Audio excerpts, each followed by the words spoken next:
Bonjour à tous et à toutes, j'espère que vous allez bien et bienvenue sur la chaîne. Dans cette vidéo, nous allons parler des 3 options qui s'offrent à Samuel Eto'o, président de l'Africafoot, alors que l'étau du destin se resserre contre lui. Suivez la vidéo jusqu'à la fin car la 3e option est effroyable. Si vous êtes prêts, commençons. Comme d'habitude, n'oubliez pas de vous abonner à la chaîne si cela n'est pas encore fait et cliquez sur la cloche de notification pour ne pas manquer nos prochaines publications. Samuel Eto'o ne peut plus échapper au destin. Voici les 3 options qui lui restent. Les 3 options qui restent à Samuel Eto'o selon Henri Diala Kang, l'ancien 4e vice-président de l'Africafoot, ont été exposées lors d'une récente interview. Selon lui, le président de l'Africafoot a 3 choix devant lui. 1. Se débarrasser du cartel autour de lui et mener le football camerounais à bon port.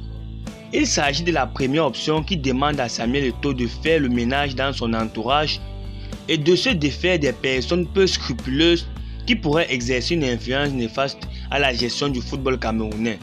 En prenant cette voie, il aurait l'opportunité de redresser la situation et de porter le football du pays vers de meilleures perspectives.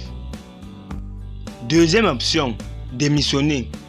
La 2e option envisage la démission de Samuel Eto'o de ses fonctions de président de l'Africafoot.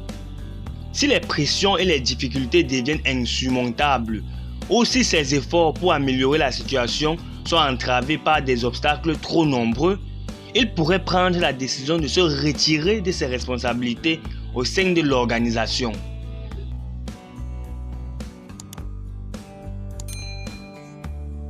Et en 3e et dernière option, sortir par la petite porte.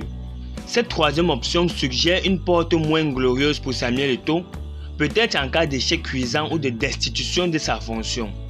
Sortir par la petite porte signifie quitter son poste dans les circonstances peu flatteuses, sans avoir réussi à apporter les changements espérés ou sans avoir pu surmonter les défis auxquels il a été confronté.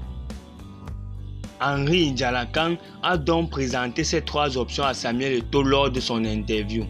Et chacune d'elles représente un chemin différent pour l'avenir du football camerounais. Il est maintenant entre les mains de Samuel Eto'o de prendre une décision éclairée en fonction des circonstances et des défis auxquels il est confronté. Quel que soit son choix, l'avenir du football camerounais restera un enjeu majeur pour le pays.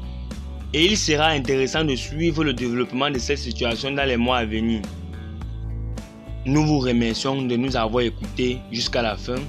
Likez, partagez, donnez vos avis dans les commentaires et n'oubliez pas de vous abonner à la chaîne pour ne manquer nos prochaines publications.